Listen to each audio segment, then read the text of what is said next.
우리 하나님의 말씀은 요한계시록 18장 11절에서 19절까지 말씀입니다.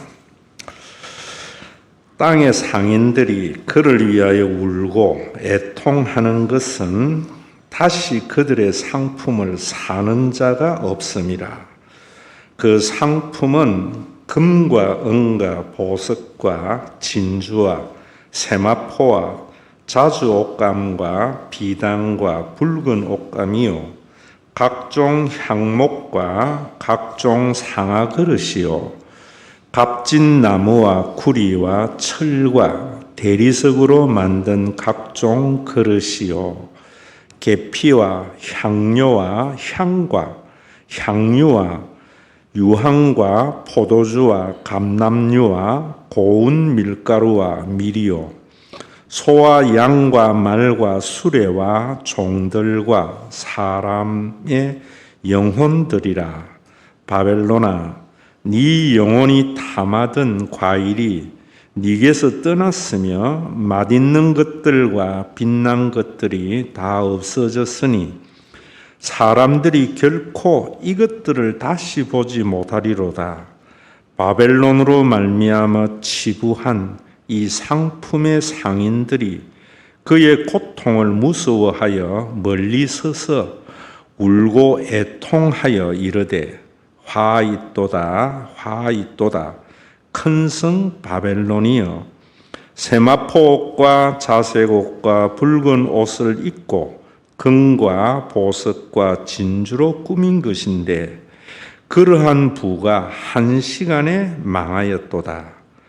모든 선장과 각 처를 다니는 승객들과 선원들과 바다에서 일하는 자들이 멀리 서서 그가 불타는 연기를 보고 외쳐 이르되 이 큰 성과 같은 성이 어디 있느냐 하며 티끌을 자기 머리에 뿌리고 울며 애통하여 외쳐 이르되 화있도다 화있도다 이 큰 성이여 바다에서 배부리는 모든 자들이 너의 보배로운 상품으로 지부하였더니 한 시간에 망하였도다. 아멘. 나가실 때 이 소책자입니다. 삼성의 창업주 고 이병철 회장이 죽기 전에 24가지의 질문을 신부에게 한 것입니다. 그 가운데 5번째 질문, 왜 신이 인간을 사랑했다면 고통과 불행과 죽음을 주었는가 하는 문제에 대한 대답입니다.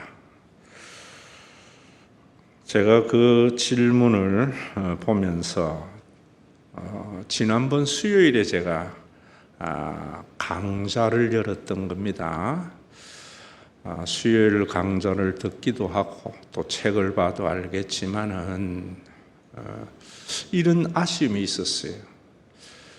참 이분이 좀 더 젊은 날에 이 24가지 질문을 했더라면은 자기에게나 가정에게 얼마나 좋았을까.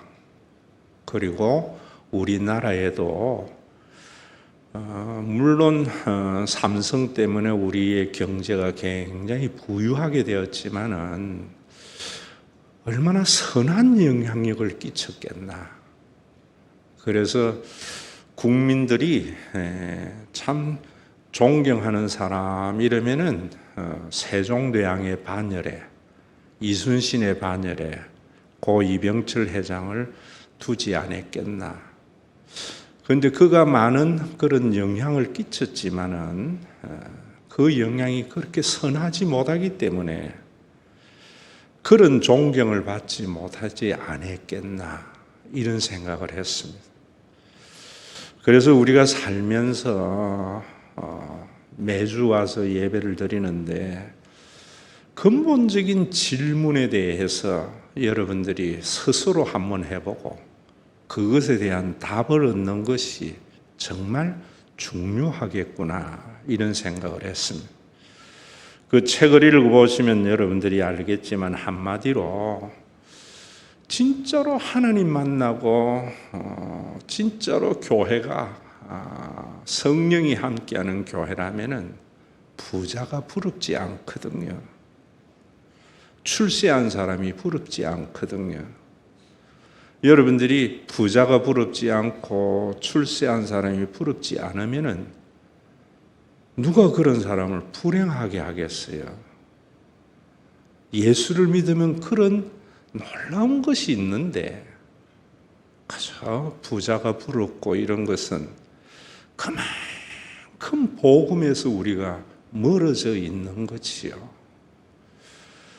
또 우리가 그런 사람들이 출세하고 부자가 되면은 공동체에 엄청난 선한 영향력을 끼치게 되거든요. 교회가 오늘날 이렇게 세상에 빛이 되지 못하는 것이 그저 예배 와서 그런 근본적인 질문에 대해서 교인들이 생각하지 않고 오히려 세 속에서 형성된 가치관을 더 강화시키는 그런 설교만 듣기 때문에 길거리에 소금기 빠진 돌멩이를 갈아서 골목에 던져놓으면 사람들에게 밟히는 것과 같은 그런 모습이 아닐까 이런 생각을 해봅니다.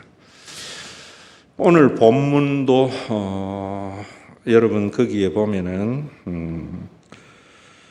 땅의 상인들이 그를 위하여 울고 애통하는 것은 다시 그들의 상품을 사는 자가 없음이라 이럽니다. 그러면서 그 뒤에 보면은 15절에는 바벨론으로 말미암아 치부한 이 상품의 상인들이 그의 고통을 무수하여 멀리 서서 울고 애통하여 이르되 화있도다 화있도다 큰 성 바벨론이여. 그리고 또 그 밑에 보면은 그러한 부가 한 시간에 망하였도다 하면서 모든 선장과 각처를 다니는 승객들과 선원들과 바다에서 일하는 자들이 멀리 서서 그 불타는 연기를 보고 역시 화있도다 화있도다 큰 성 바벨론이여 하고 애통하는 모습을 그리고 있습니다. 이것이 어떤 의미인가 하는 것을 우리가 잘 알아야 되겠지요. 여러분 이런 것이 뭐냐면은 로마 제국의 심판에 대한 말씀이거든요. 왜 로마 제국의 심판에 대해서 말씀을 하는가 하면은 기독교인들이 로마의 박해를 받지 않으려고 배교해서 로마 제국으로 다시 들어가는 것을 보면서 지금 하는 말씀이거든요. 그런데 이 말씀이 단순히 저 로마 제국은 기독교를 박해했기 때문에 하나님께서 심판하셔. 너희들 나중에 천국 갈 텐데 신앙 배반하게 되면은 큰일 나. 이 땅에서 그저 잠시 환난은 피하게 되지만 영원한 지옥불에 가서 고통을 당해. 이렇다면은 기독교는 또 다른 하나의 진영밖에 안 되거든요. 인간이 주장하는 이념밖에 안 되거든요. 오히려 그런 것들이 잘못하면은 종교적인 가스라이팅을 일으켜서 사람들에게 죄책감을 불러일으키고 또 심판에 대한 두려움을 가져서 종교가 지향하는 과업이나 목적은 이룰지 몰라도 진짜로 하나님의 나라를 경험하지 못하거든요. 우리가 이 말씀을 제대로 알려면은 왜 그렇게 말씀하는가?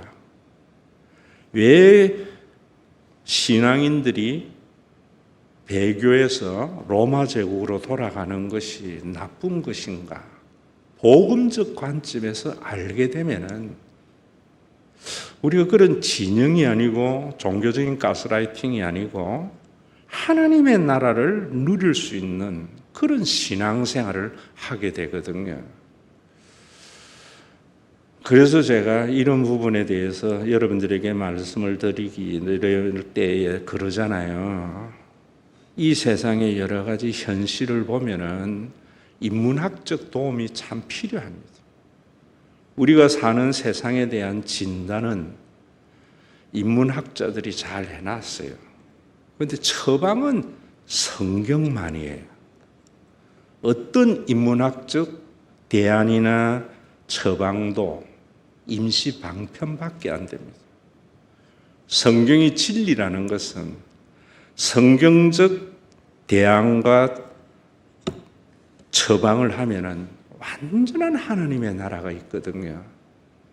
이 귀한 하나님의 나라를 모르고 설교자로서 그저 인문학적 관점에서 현상에 대해서 비판하고 그 비판한 것을 일시적으로 대안하는 그런 설교가 참 난무하거든요. 그래서 근본적으로 왜 기독교를 배반하고 로마 제국으로 가면 안 되는가? 그러려면은 로마 제국은 뭐며 또 교회는 뭔가? 왜 로마 제국이 나쁘고 왜 교회가 존재해야 되는가? 과연 예수님이 이 땅에 오셔서 세우신 교회는 어떤 교회이기 때문에 그렇게 절대적인 진리인가? 이런 부분에 대해서 깊이 통찰해 봐야 되거든요. 그래서 어제도 내가 자다가 1시 30분에 깼습니다. 주일날 또 너무 피곤하면 안 돼서 자려고 했는데 안 와요. 그래서 일어나서 5시까지 로마 제국이나 또 17장과 18장은 정경유착에 관한 하나님의 심판이라 했잖아요. 그래서 정경유착이나 이런 것에 제일 중요한 인문학적 사상이 뭐냐면은 자유주의와 공화주의거든요. 그래서 우리나라도 지금 보면은 헌법 제1장 1조가 대한민국은 민주공화국이다 라는 것이 그런 부분이거든요. 그게 그냥 된 게 아니고 그 모든 뿌리는 또 로마거든요. 그래서 로마 제국에 대한 것과 자유주의와 공화주의에 대한 공부를 한 3시간, 4시간 하다가 5시에 잠깐 눈 좀 붙였다가 또 6시에 일어나서 씻고 일부 예배를 드렸습니다.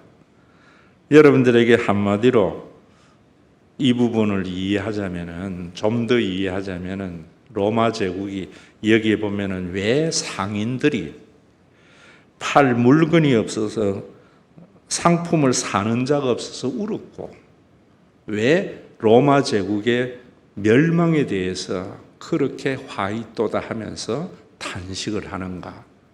선장과 선원들이 멀리 불타는 로마 제국을 보면서 그렇게 화이또다 큰 성 바벨론이 하면서 울었는가 하는 것은 그 로마 제국 시대의 상황을 보면 좀 알거든요.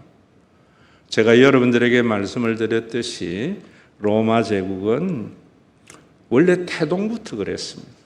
그렇게 비옥한 땅과 넓은 평야를 가지고 있지 않잖아요.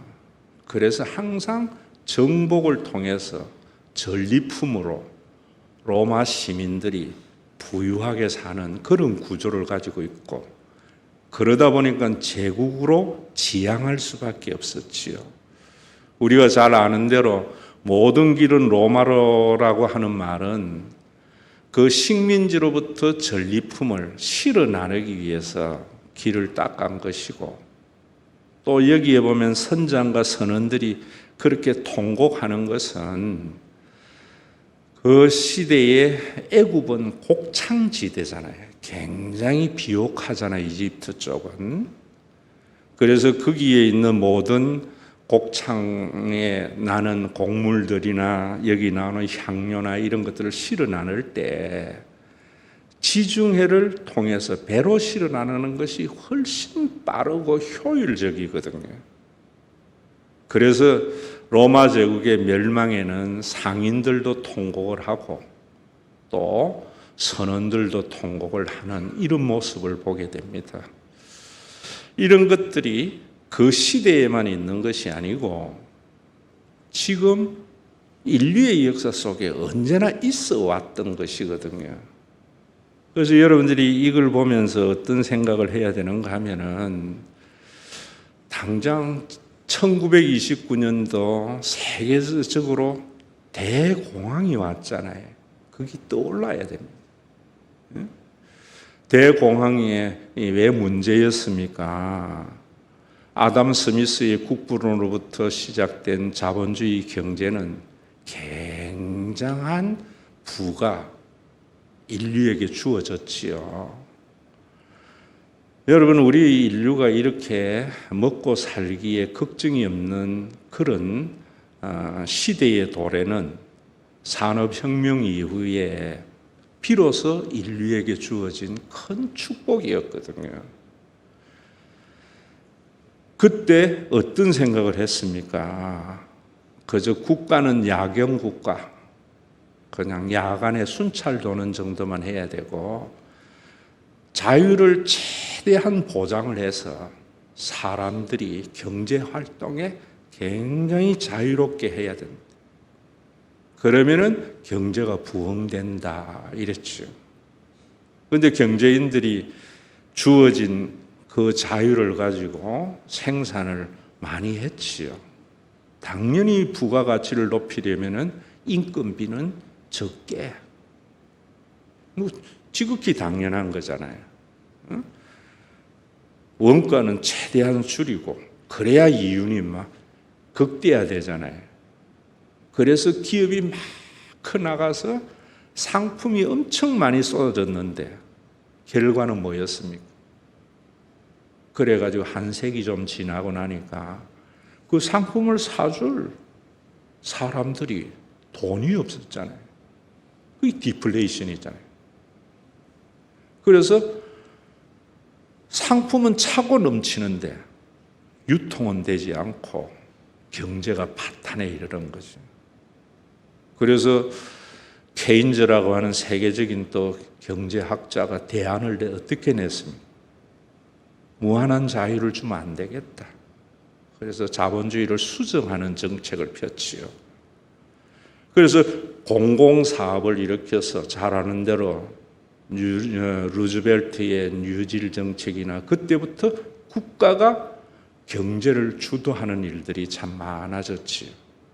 그 공황에 벗어나서 또 잘 살게 될 때 과도한 복지나 이런 것들로 인하여 1970년대에 오면은 또 세계 불황이 옵니다. 불황이 오니까 레이거노믹스라 해가지고 신자유주의라 해가지고 또 기업인들에게 자유를 주니까 경제가 또 활성화되어져 가다가 뭐 리먼 브러더스 사태 알잖아요. 돈을 무한정 찍어내가지고 사람들에게 저리로 물려주고 하니까 부동산 샀다가 한꺼번에 경제가 파탄에 이르는 오늘도 지금 그런 끝자락에 있잖아요. 이런 것들이 제가 여러분들에게 말씀드린 대로 우리가 어떤 일어나는 현상을 이래 보면서 그 모든 인문학적으로 하는 것은 잠시 잠깐의 대안밖에 안 됩니다. 그래서 자유주의 경제 체계에서 수정 자본주의로 왔다가 다시 신자유주의로 갔다가 다시 다람쥐 채바퀴 돌리듯 하는 것이 20세기의 문제만 아니고 로마 시대의 문제지요. 지금 여러분 오늘날 우리 한국 교회가 제가 여러분들에게 알면은 보이는 게 참 많습니다. 여러분들도 아는 기복주의 신앙, 교회 와서 그저 교회도 큰 교회, 성교 많이 하는 교회, 부흥하는 교회가 선이라고 하는 이런 것들은 복음을 모르기 때문에 일어나는 현상들이거든요. 그러니까 교회가 세상에 소금이 되지 못하고 하나의 샘플이 되지 못하고 세상을 구원할 능력이 상실되어져 버린 거예요. 여러분, 목사는 성경을 보면서 그런 것에 대해서 그저 여러분들은 매일 살아가기 때문에 사회적인 통념에 함몰되어져 사는데 진리인 성경을 보면서 올바른 대안을 제시해야 되잖아요. 그래서 교회가 하나의 샘플이 되어야 되잖아요. 그래서 제가 오늘 여기에도 이 말씀을 하는 것은 진짜로 하나님 만나면은, 진짜로 교회에 하나님의 영이 운행하면은 부자나 성공한 사람 부럽지 않거든요. 불과 반세기 전만 해도 한국의 교인들은 그러지 않았어요. 부자 되려고 교회 안 다녔어요. 자녀 잘 되려는 소원을 가지려고 교회 안 다녔어요. 하나님의 나라가 이 땅에 이루어지도록. 그러면 우리가 가는 천국은 어떤 곳인가 하는 것에 대한 성경적으로 이해해야 되고, 그 하나님의 나라를 이 땅에 예수님이 가져오셨는데 가져오신 이 땅의 하나님은 어떤 나라인가 하는 것에 대해서 알고 목회하고 지향해 갈 때에 끊임없이 문제가 일어나면은 그 문제에 대한 대안으로 갔다가 또 한쪽으로 갔다가 계속 반복하는 세상 속에 변하지 않는 빛을 비추는 교회가 된다 이 말이지요. 이 마음에 여러분들이 동참하기를 바라는 거지요. 성경은 뭐라고 이야기하는가? 첫째는 교회는 하나님의 나라는 은혜입니다. 유튜브로 제 설교를 듣는 우리 큰딸이 작가거든요. 이번 주에 만나서 또 식사를 이래 하는데 걔는 또 작가니까 많은 걸 읽잖아요. 요즘 아빠 설교를 들어보니까 일본의 유명한 작가 중에 하나가 소설과 만화로 이래 나와 있는 것 중에 하나가 뭐냐 하면은 은하영웅전설이라는 게 있대요. 그거하고 너무 비슷하대요. 책이 많고 SF 소설이래. 이 우주에 이제 은하계의 전쟁이 벌어졌는데 두 세력이 서로 대립한다는 거예요. 하나는 뭐냐면은 절대 선한 군주가 다스리는 왕정 정치가 있는 은하계고, 또 하나는 자유 행성 동맹이라 해가지고 민주주의가 실현되는 세계래요. 그런데 그 소설에서는 민주주의가 실현된 이 세계는 엉망진창이고 절대 선한 군주가 있는 은하제국은 진짜로 좋은 세계라는 거예요. 제가 그 이야기를 들으면서 그렇지, 성경은 여러분들이 신정 정치라면 참 나쁘다고 생각하는 것은 제가 여러분들에게 말씀드렸잖아요. 중세의 신정 정치는 진짜 나쁜 거예요. 신명기에서 말했던, 경고했던 그 신정 정치인데, 성경에 말하는 신정 정치, 예수님이 죽어서 가는 그 천국을 이 땅에 가져온 신정 정치인 신명기의 법은요, 진짜로 절대 선인 하나님이 다스리는, 하나님이 왕이 되시는 왕국이거든요.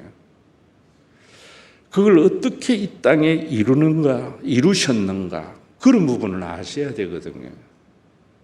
그래서 신명기 제가 강의해서 책도 내놨지만은 여러분들은 민주주의를 절대적으로 보지만은 그 부분에 대한 것도 또 다음에 말씀을 드릴 거예요. 요즘 하도 자유에 쌌다가 또 뒤에 어떤 사람이 나와서 공공선하고 격차 해소하고 하는데 다 그것들을 아셔야 돼요. 예배 시간에 여러분들이 이 시간만큼이라도 좀 이병철 씨의 질문을 빨리 함으로 말미암아 진짜로 두 번 다시 살지 못하는 한 번밖에 없는 인생을, 의미 있는 인생을 살아야 되고요.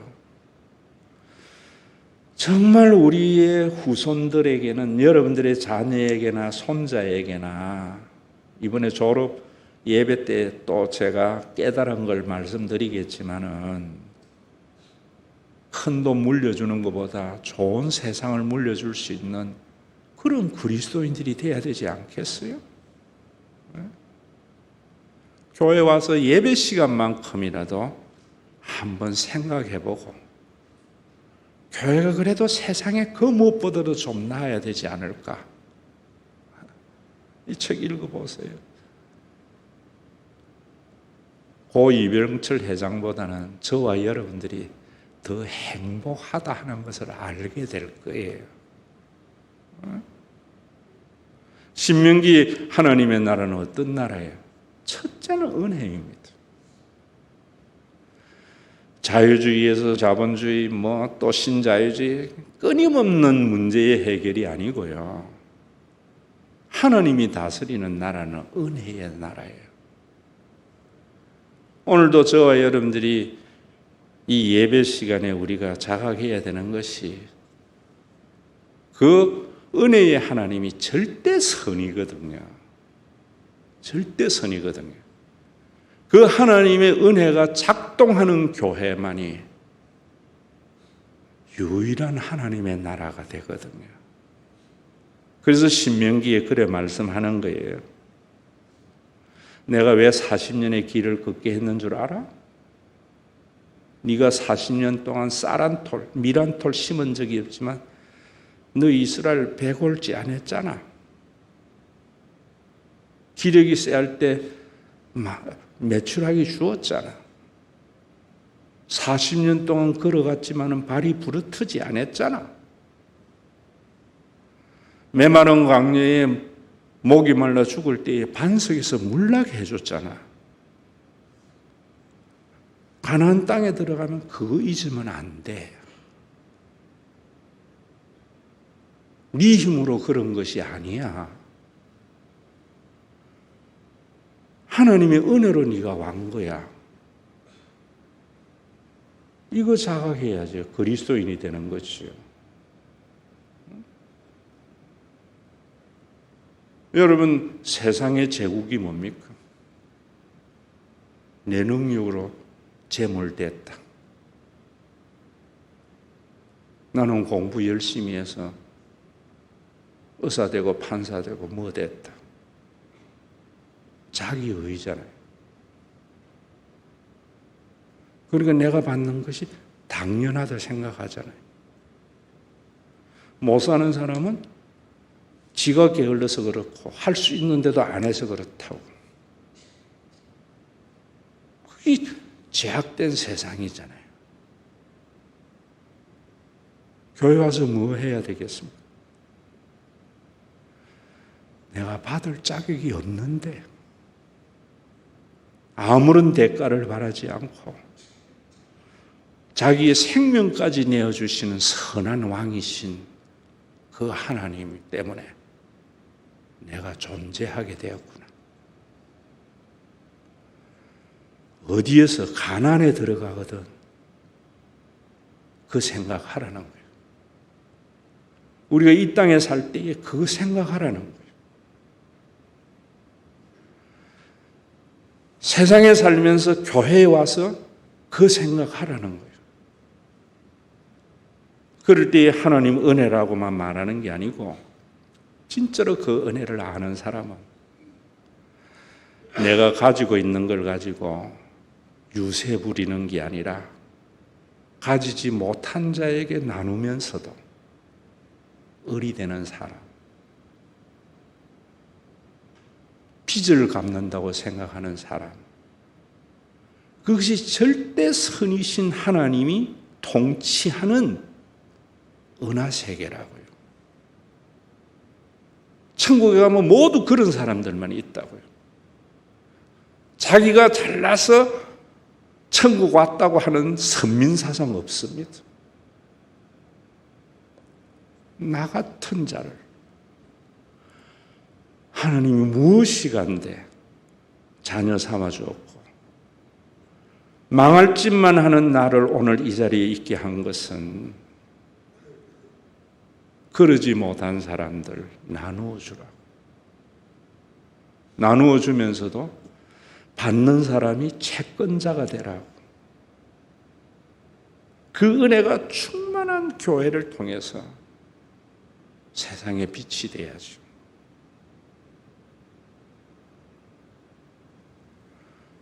두 번째는 뭡니까, 여러분? 왜 우리가 그런 삶을 살아야 되는가? 신명기 11장에 보면 그래요. 너희가 살았던 애굽 땅은 채소밭에 발로 물대기 한 것 같은데 그 가나안 땅은 산과 골짜기에서 내리는 비를 흡수하는 땅이다. 하늘을 쳐다봐야만이 살아갈 수 있는 땅이다. 여호와의 눈은 항상 그 땅에 머무르고 있느니라. 하나님이 어디에 하나님께서 관심을 가지는가? 일용할 양식이에요. 그래서 제가 여러분들에게 진짜로 이병철 씨가 부럽지 않는 삶, 하나님의 나라가 되려면은 한 달 벌어서 한 달 쓰면서 살아도 괜찮은 세상. 오늘 쓸 돈만 있어도 괜찮은 그런 나라가 하나님의 나라예요. 주님이 가르쳐 주신 기도 제목의 가장 핵심이 일용할 양식이잖아요. 그렇게 살아라고 하면 노자지만은요, 그렇게 살도록 절대 선이 통치하시는 하나님의 나라를 준 거죠. 이 두 가지가 자유와 공화주의의 긴장이에요. 좀 더 나중에 설명도 하겠지만 여러분들이 왜 한 달 벌어서 한 달 쓰는 삶을 못 사는가? 절대 선인 하나님이 다스리는 나라가 없기 때문이죠.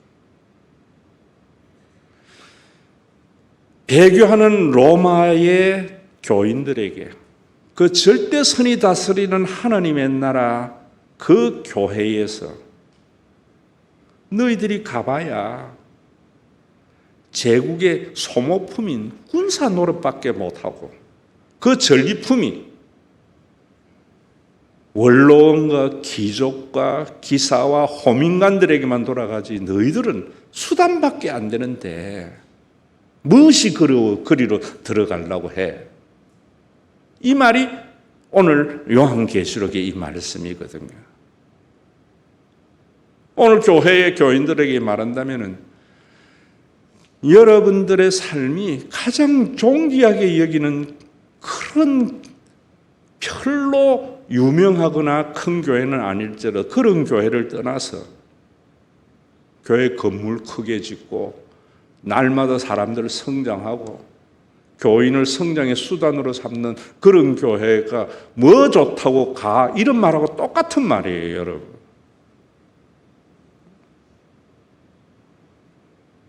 오늘도 저는 여러분 우리들에게 이 하나님의 나라를 제대로 알고 세상을 제대로 여러분들이 평가하기 위해서 질문해야죠. 그건 아무나 되는 게 아니에요. 무엇을 잃어버렸는가? 그걸 잃어버린 유대교에게 1세기 유대교에게 예수님이 어리석은 부자에게 하는 말이잖아요. 하나님은 이르시되 어떤 자에게 이르렀어요? 내 창고 가득이 이제 쌓아놨으니까 내 영혼아 이제부터 편안히 쉬자 하는 부자에게 어리석은 자여, 오늘 밤에 네 영혼을 거두어 가면 네 준비한 것이 누구의 것이 되겠느냐.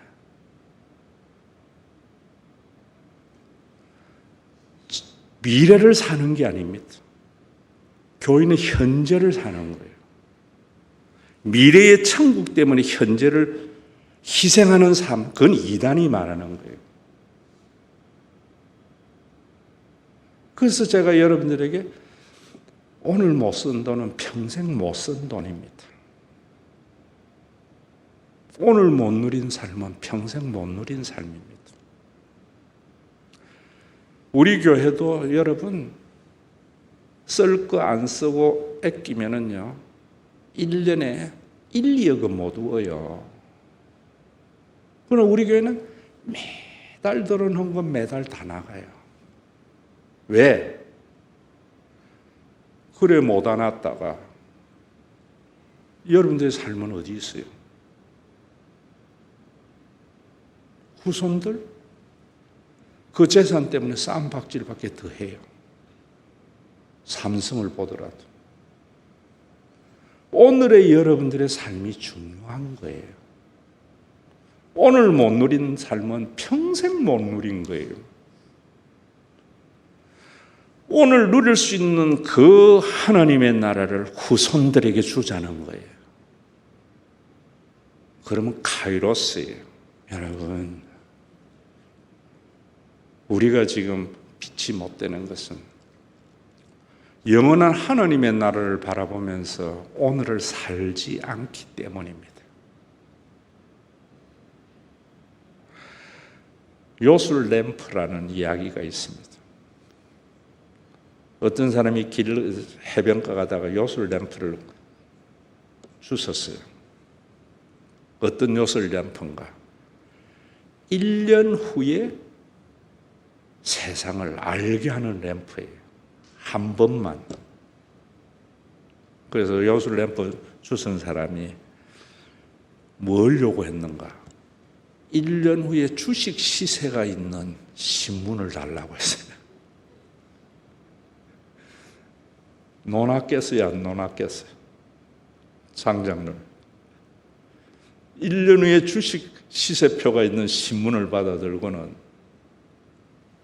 제일 유명한 줄을 모든 걸 썰어서 다 살려고 계획을 잡아놨어요.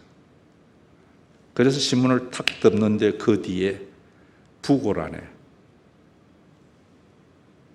자기의 부고 소식이 있는 거예요. 그게 어리석은 인간이에요. 어리석은 인간. 내일의 행복을 위해서 오늘을 희생하는 사람이 아니고요. 영원한 하나님의 나라를 바라보면서 오늘 가장 주어진 분복의 행복을 사는 그런 신앙이 우리 교회의 저와 여러분들의 신앙이 되고,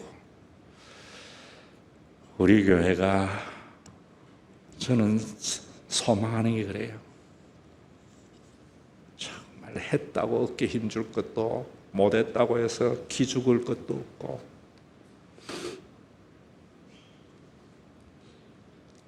교회가 바벨탑을 쌓는 게 아니라 성도들 한 사람 한 사람의 삶에 바운다리가 됨으로 말미암아 이 험한 세상 속에 한 줄기의 빛이 되는 그런 교회가 되도록 예배 시간만큼이라도 인생의 본질적인 질문을 할 수 있는 그런 성도들이 되었으면 합니다.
우리 주 예수 그리스도의 은혜와 아버지 하나님의 사랑하심과 성령님의 감동하심이 세상의 어떤 통념과 다른 영원한 하나님의 복음의 기초 아래서 절대 선인 하나님을 바라보게 하는 신과 회복 있는 교회와 그 교회에 속한 믿음의 권속들 위에 주님이 다시 오시는 재림의 그날, 언제인지는 모르지만 반드시 오고 마는 내 코의 마지막 호흡이 끊어지는 그날까지 함께 있을지어다.